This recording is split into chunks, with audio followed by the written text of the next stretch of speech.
बेखायनो खुर्म खुर्म जति सुरबा रावजोंबो थुबिल बा बन्दबस्त गैयानो बियो रावनिबो खाथियाव माब्लाबाबो फानजाग्रा नङा बियो बयनोबो जिउ अहंखार खालामनो नाङा आङो दे ब्रह्मानाव आवाथि होगासिनो बियो सोर मा होनो थानो बिनि खुगायाव खौथि खौथि ब्रह्माण्ड गोग्लैगासिनो दं बिनि मुङा बेखौनो फोथायनाय अननायजों हो नोंहा बेनो मुलाम्फा होनखादों माने इसोरा राव सोरबाया दालाय इसोरखौ एखेबारे मानिनानै दोनलायोना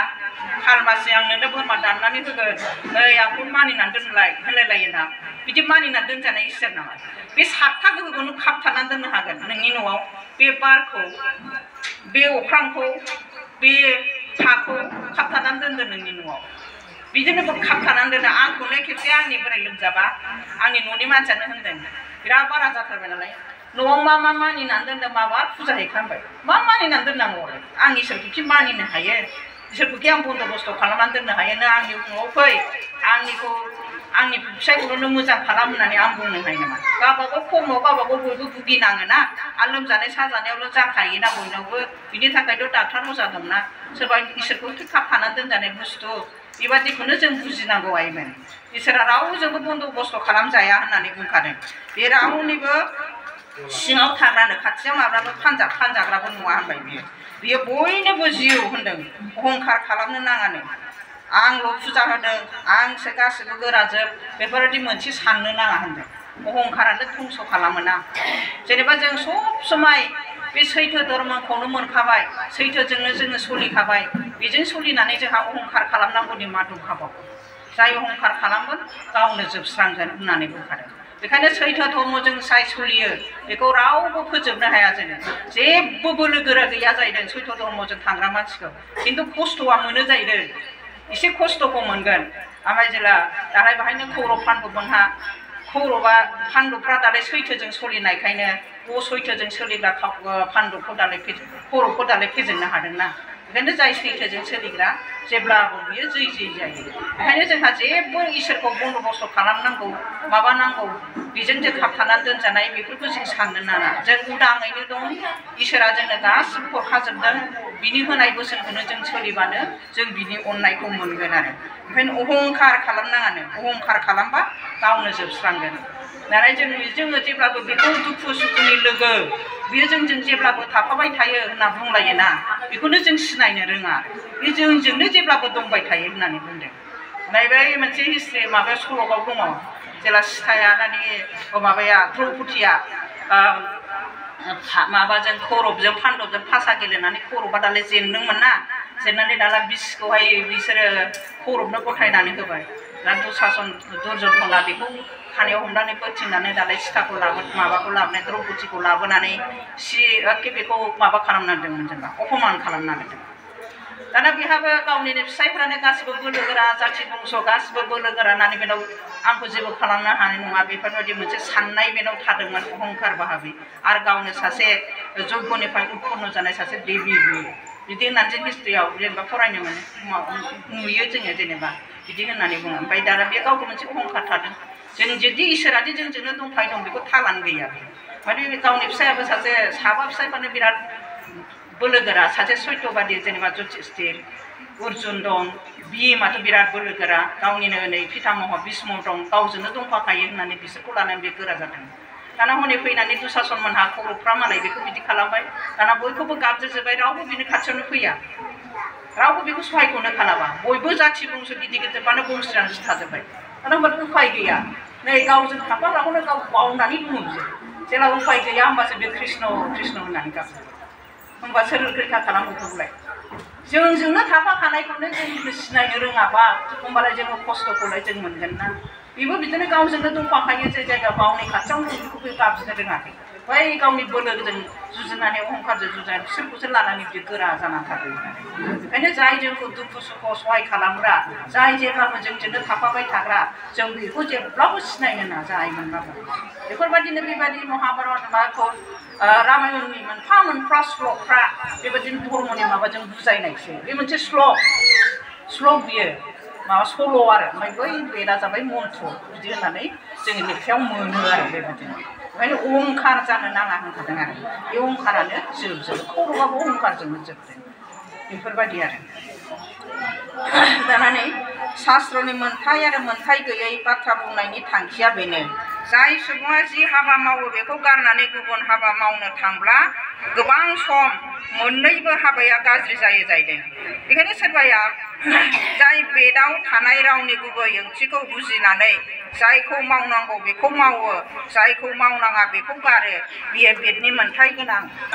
आरो पन्डित होनदों बेदाव माने गासिबो मोनजोबा होननानै बुंनाय जाबाय नालाय जेनेबा जेखौ नंगौ बेखौ मोनथिनानै मावबासो बियो बे खामानिया बेना जाफुंगोन आरो दा ओरैबो जाया ओरैजेबो जाया मावोबा बियो जेबो जाया होनदों आरो बेखायनो मोनथाय गोनां होननानै बेखौ बेसो पन्डित आरो जेखौ बासिख'नानै मावबाय मोजांखौ बेसो पन्डित जाय सैथो असैथो सायख'नाय गैयाबालानो बे छात्र जेरै दं बेखौ खालामनो बियो दुखु मोनथों बा बिहानो मोनथाय गैयानो राजाया बोसोन होबाय प्रजाखौ सासन खालामनानै गावखौ गामिखौ दखल खालाम मन्थ्रियाबो सायख'नाय नोजोर गैयालासे राजानि बोसोन बायदि मावनो ओंखारबाय जाहोना राजाफोरजों नांलाय खमलाय जानानै प्रजाया खहा आरो मन्थ्रिया गाज्रि जाबाय बेबायदिनो मन्थ्रिहा मन्थ्रिनि मोनथाय गैया जाय मन्थ्रिया राजानि बिथोन मोननानै सायख'नायजों राजाफोरजा आरो गावनि खहाखौ रैखा होनानै खायदाजों गामि दखल खालामो बेहा मन्थ्रिनि मोनथाय गैया सासे मन्थ्रियाबो राजानि थोननाय बादिसो मावोना दाना राजाया थोनबाय जेनेबा बै गामिखौ दखल खालामनो दा साना हौवा एखे गामि दरसेनो लाजोबबाय बाहायलाय गाज्रियालाय जाखागोन ना बेफोरबायदि आरो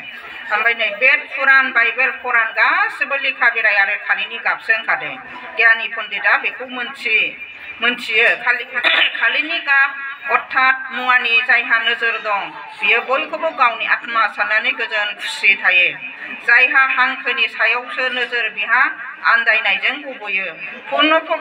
ब्रह्मआ बयनोबो जिउ सायख'नायजोंखौ फोथायथि लाखि मान अहंखार खालामनानै एंगार बयखौबो समान नोजोर नाय अराय गिनो रोङै आरो गोजोन खुसि जानो हागोन होनखादों जायहा मुवानि फारसे बिसार दं बेहासो गोजोनखौ मोनो नालाय जायहा मुवानि फारसे बिसार गैया बेहा गोजोनानो गैया बेहा असान्थिखा जाहैदों आरो दा बेखौनो जोङो बिसार खालामनानै नायनांगौ आइमोन बाबामोन खालि बुंबानोल' जागोन होनबानोल' जागोन नैबेखौ खुलुमबानो जाथारो नैबेखौ खुलुमबानो मोनथारो बेफोरबादि होननो नाङा जोंनावनो दंजोबखायो बेखायनो साफा आइमोनहा ओरैबायदि सांग्रांथि जानांसिगौ दा न'खरफ्राव बिसोर खुलुमनायाव जानला मेनला जों जालाबायनो नांथारला जानला मेनला बुंनायखौनो हय दा सानलाबायथारसै जोंनि इन्द्रखौ जों दबथायनाया जोंनि सायावसो मिथिबाय इन्द्रखौ दबथायनानै मोजां कर्म मावनायानो बेनो धर्म जाय मोजांखौ हमथानानै धारन खालामनो हागोन बेजोंनो मोजां धर्म जागोन जाय गाज्रिखौ गारनो हाबाय बेनो माबायाव थांबाय आरो जेनेबा गाज्रिखौ गारनो नाजानांगोन बेफोरबायदि आरो बेखायनो धर्मआ गावबा गावनि सायाव खुलुमनायालाय नों जानला मेनलाखौ खुलुमनांगौ ना बेखायनो नोंनि खुलुमनायखौ नों मोनथिदो आरो मा बेफोरबायदि अनेक नियम निथि दं दा नियम निथिखौनो माने मानसिफ्रा इसोर धर्म होननानैसो दा खालामबाय आरो मानसिफ्रा बेफोरबायदि ओरैनो जों बेखायनो जोङो जोंनि सैथो धर्मखौ जों मोनखाबायब्ला कालिचरण गुरुदेबा दिनै कालिचरणनि जोनोम सान दिनै कालिचरण गुरुदेबा जोंनो बे सैथो बोसोन बा सैथो धर्मखौ होलांबायब्ला जों साफ्रोमबो बर'फ्रा दिनै बिनि बोसोन बायदि जों सोलिनोसो जों नाजानांसिगौ दालाय माथो हनै एसे बयबो ओंखारबोनांदोंना लास्ट आथिंनि मानसिफ्रा दासो कालिचरण रायखांनांदों आरो माथो गोजान जायगानि जोंनि सेन्ट्रेलनि फैलायनाय मिनिस्टार टिनिस्टारफ्रावनो दाना माथो कालिचरण गुरुदेबनि नामखौ लाग्रा जादों होमबा जों बर'फ्राबो फैजोबदो बयबो खौसेयै सैथो धर्मखौ जों फालिदिनि जानला मेनला दाख्लामसै न'फ्राव फिसा फिसौ बुस्थु माबा माबि गायलाबायना दोनदोंबा बेफोर जेबो नङा जोंना जयग'जोंनो जों गासिबो गोजोनखौ मोनो बेसो गोजोननि लामाया जाय बै माबादों गासिबो असान्थिनि लामासो दुखु खस्थ'सो मोनबाय थागोन जानला मेनलाखौ जोङो फालियोबा बेफोरबायदि आरो नेम निथि दा सोलिथारसै नेम निथिजों सोलिनायानो दुखुनि खस्थ'नि लामासोखा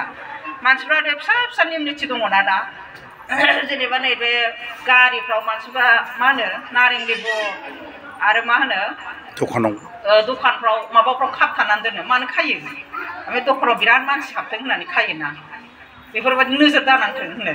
गारि सालायबा बैयावहाय बानलु लेबु खाना दोनो गारिखौबो बानलु लेबुआ सालायगोन बे रैखा खालामगोन नांगौबा नोंनि गिन्द्रखौनो खाबथानानै दोनना बिदिसो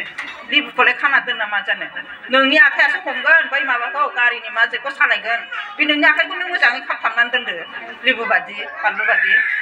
नोंनि बे देहाफोर माबाफोरखौ जाय गारिखौ सालायो बेखौ मोजाङै नोंनि एन्जरखौ खाबथाबनानै दोन लेबु खास्लायस्लाय बे दखानाव नोङो मानसि हाबदों होननानै लेबु खाना दोनदों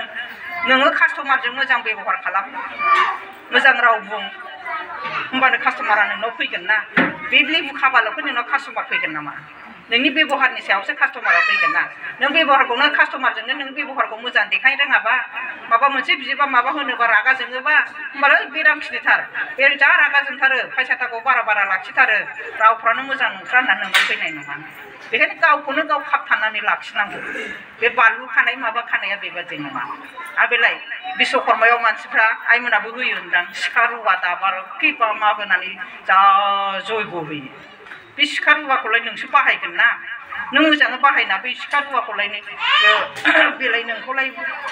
बेथ' बाहायग्रा बुस्थुसो बेखौ जोंनि हिन्दुआसो बाहायगोन ना बेखौलाय मानो फुजा होनांगौ बिश्वआलाय मा जाय बिश्वखौ सालायदों बिसोर बिश्वकर्मा सोर सालायदों बिश्वखौलाय बै पुर्णपुर्न ज्योति स्वरूपआसो बिसोर बिश्वखौ सालायगासिनो दं बेखौसो जों खुलुमनांगौ बेखौ खुलुमनानै जोङो इसोरनाव आर'ज बिनांगौ जाहाथे जों बे बुस्थुखौ मोजाङै बाहायनो रोंथों सिखाखौ जोंनो माबा मोनसे दाननो होदों बे मानसिखौ दानलाबायग्रा बे मोजां जाबाय रुवाजों बिफां लाइफां दानफायनो होदों माबा मोनसे जिब रुवा बुथारलाबायनो बेखौ होनाय जाबाय बेफोरो जोंनि सायावसो गावबागाव एन्जरखौ दबथायनो हानायासो बेफोरबायदि आरो बेखायनो लक्षि खुलुमनायाबो बिदिनो लक्षिखौ नोङो लक्षिया सोर जाय जोंखौ अन्नदाता जाय जोंखौ जाहोदों लोंहोदों बिसोर लक्षि बेनो बै पुर्णपुर्न ज्योति स्वरूप लक्षियासो माइरं हिसाबै जों जायो जोंनावसो माइरं जायो जों माइरंखौ लक्षि होननानै सानो ओइ दस्राफ्राना आथा मैदा माबा माबिखौ जानानै थानाय नंबा होमबा बिसोरबो ना जेनेबा लक्षिया बिसोरबो जानांगौ ना होमबा जोङो दिनै लक्षिखौ बाहायो माइरंखौनो हनै अमाया लानोसै जौवा संसै गारलाबायना होनोसै बेसेबां अयथासार खालामो जों होमबा लक्षिखौ नोंसोर जुदि लक्षि सानदोंबा लक्षिया खिन्थु बैसो पुर्णपुर्न ज्योति स्वरूपनि गोहोजोंसो बे नुनाय मानि बिफां लाइफां गासिबो रज'नानै बेयो जोंखौ जाहोगासिनो दं बेबादि मालाय गावनो गासिबो दोनखाजोबनाय जाहैदों जिबिखौ सोरजिनायनि सिगांनो मालाय गासिबो जिबिनो मा जाग्रा बुस्थु दं बेखौ इसोरा गासिबो सोरजिनानै दोनखादों जों माइरं जाग्रा नालाय माइखौ जोङो जानानै जोंनो होदों फिथाइ जाग्रानो फिथाइ जाग्रा होदों गांसो जाग्रानो गांसो जाग्रा जा दं गासिबो हरखाजोबदों दाना नै जानाय लोंनायावबो बिदिनो जाहैलायबाय जानायखौ होनबाबो दाय जायोना आइमोन बाबामोन बेखौ गाज्रि मोननो नाङा खिन्थु इसोरा गावबागाव जानाय गावबागाव हरखाजोबदों जोंथ' हनै दाउ फिसिनोसै अमा फिसिनोसै देनानै जानोसै जिबि अननाय जिबि सेबाया जोंना बावनो खेबसेनो धंस' जाखाबाय बेफोरबायदि आरो बेखायनो जोङो जिबिखौबो अननांगौ जानो होनानै हराखै जिबिया जाहैबाय मालाय गावबागाव उदाङै थानो हरनांगौ जों जायाबा दानो दाउ अमा बारा जागोन एम्फौ एनला बारा जागोन होननानै जोंहा देरथार जायो खिन्थु बिसोरबो जाग्रा इसोरनो हरखाबायना आलदा बुस्थु मिरामिस जाग्रा हरखाबाय मालाय हनै मोसौ मैसोफ्रा मिरामिस जाग्रा आरो मालाय हनै जाय लख्रा मोसाफ्रा मालाय जिबिखौ बुथारनानै जाग्रा बिसोरखौ हरखाबाय बेफोरबायदि मालाय गावबागाव जाग्राखौ जोंनो हरखाजोबदों दाना जोंहा जायाबा बारा जागोन होननानै जोंहासो देखारनानै जायो नङाबा इसोरा जोंखौनो जिबिनि मादाव श्रेष्ठ जिबि होननानै जिबिखौ खांथों होननानै जोंखौ गियानखौ होबाय दाना जोंनो अगियानसो जोंसो प्रकृति बा इसोरनि नेमखौ जों मानिया मासे गराय मासे बोरमाया मालाबाबो ना बेदर जाया गांसोखौनो जागोन बिसोर गराया मालाबा अमा जाया मोसौआ मालाबा दाउ बेदर माबा माबि जाया बिसोर मालाय इसोरनि नेमखौनो फालिनानै सोलिगासिनो दं खिन्थु जोङो मानसिया मालाबाबो मानियाखै इसोरनि नेमखौ बुंनो थाङोबा बेखायनो बुंनाय दङना मोनसे लेखायाव आङो मोन्दों जोङो मानसिफ्रा आरो सानफ्रोमबो जुदि ना बेदर जायोबा जोङो माने एखे दानब रायखस बादि जासिगौ जाहैदों ओमफ्राय दा जों मानि थाखाय जोङो जायाखै जोङो समाय गाइखेर लोङो आरो बिलाइ बेफोर मैगं बुस्थु जायो बिनि थाखायसो जोङो दा मानसिनि गियानाव दङ सानफ्रोमबो ना बेदर जाग्रा मानसिफ्रा एसे रागा खरा जायोना एसे थिउरिया जायोना रागा जोङो ओमफ्राय उन्दैनिफ्राय मिरामिस जाग्रा मानसिफ्रा हाजारमन बिसोरबाबो माबा जायो आरो बोरै सान्थ' भाबै बिसोर थायो बेफोरबायदि माने बिसोरो जुनारनि आखुआ बिराद उग्र बेखायनो जों बांद्राय जुनार बुस्थुखौ जों जानाङा आरो जानाङानो हिसाबाव खिन्थु दा बुजिया नालाय मोनथिबा जागोन बयबो गियानैनो फैखानाय नालाय जेला जोङो फरायनानै गियान मोनबाय होमबासो जों बेफोरबायदिखौ जों गारलाङो आरो नागारलाङो बेफोरबायदि आरो खेबसेनो गारथायबो थोनाखै सेस्था खालाम नाजा जेनेबा जाय उदाङै थानो हरदों बयखौबो उदाङै थानो हो गासिबो गावनिनो जिउ एखे जिब जोङो एखे इसोरनिनो सोरजिनाय इसोरखौ इसोरा जेनेबा बुंनो रोङै मिथिनो रोङै होबाय जोंखौ गियान गोनां बयखौबो खांनो गोरों होननानै जोंखौ मानसि महरै जोंखौ इसोरा सोरजिबाय बे मानसि महरै जोनोम जानायाबो इसोरनि बेसेबांबा गिदिर आशीर्बादखा नों बै सोरबा गुरुफोरनि सोरबा पण्डित बामोनफोरनि खर'आव आखाइ होनानै आशीर्बाद लानाया जेबो नङा मानसि महरैदि जों जोनोम मोन्दों बेनो इसोरनि देरसिन आशीर्बाद होननानै जों साननानै ला जोंखौ इसोरा मोजां कर्म मावनो थाखायनो जोंखौहाय जिबिखौ खांनो थाखायनो जोंखौ मानसि महरै हरदों होमबा जोंनि कर्म मावनायफोरखौ जों मोनथिनानै लादो आरो बेखायनो गावबागाव धर्म गावबागावखौ जोङो मोनथिदो जोंनि धर्मआ मा बेखौ आरो जोंनि खांनाय जिबिखौ खांनाय जोङो गासिबो दुखु खस्थ'खौ फोजोबनाय बेफोर कर्मखौ जों मावनांगौ बेफोरबायदि ओंखायनो जोङो जानायावबो जोङो साबधान जा मोनथाम आखुनि जों मानसि राजसिक तामसिक सात्विक भाबै जों जायो राजसिकआवनो जों बांसिन जायो तामसिकआवनो जों बांसिन जायो सात्विकखौनो जों जानो नागिरा राजसिक तामसिक बुस्थुआनो जाहैबाय गोखा गोफा बानलु गोसा गेसाव बुस्थु बेफोरबादिखौसो जों बांसिन जायो बेफोर जाबाय गासैबो राजसिक तामसिकआव गोलैयो गोदै बिदै बहरा बुस्थु बेफोर जाबाय जेनेबा फिथाइ बुस्थु बिसोर जाबाय सात्विक आदार आरो गोखा गोफा ओमफ्राय गेसाव बानलु गोसा बिदिखौसो जों मोजां मोनथारोना बेफोर जाबाय राजसिक तामसिक आखुनि मानसि होनदों बेफोर गिताफ्रावबो बिराद मोजां लिरनाय दं बेखायनो जानायफ्रा जोङो जानायजों सायदोनो जेरै जानाय ओरैहाय आखु होनदों जेरै लोंनाय ओरैहाय राव होननानै बुंदों आरो लोंनायफ्रा बिदिनो गाज्रि बुस्थु लोंबा जालायो एखे जानला मेरला खोथा बुंलाबायोना जेनेबा जौ लोंबाथाय इंलिस रोङैफ्रानो इंलिस रायलायलाबाया नालाय बेफोरबायदि आरो ओंखायनो जेरै लोंनाय ओरै राव जेरै जानाय ओरै आखु होनदों बांद्राय ना बेदर जायोबा बै जुनारनि आखुआ जोंनावबो फैयो जायनि थाखाय जों रागा थिंलिया दानि जुगाव बेखायनो मानसि बुथारनोबो गियाना मानसिफ्रा बेखायनो जोङो जानायखौबो जों साबधान थादो जोंनाव माने जोंनि धर्म पालन खालामनायानो जोंनि आखल गियान स्वभाब चरित्र मोजां जालांनाय बिदि होनदों मानसिनि जाय चरित्रआ गाज्रि जाबाय बेखौहाय फोसाबनांगौआ चरित्रहीन मानसिया समाजनि मोनसेबो मोजां खामानि मावनो हाया जाहैदों बेनि थाखाय बेखौ फोसाबनो थाखायबो जेबो जिनिस गैखाया जाहैदों आरो बे मानसिखौ मालाबाबो समाजा गनाया बेखायनो चरित्रहीन बादि जों जानाङा आरो बेफोरबायदि जोङो बिदि होननानै बुंनाय दं रावआवहाय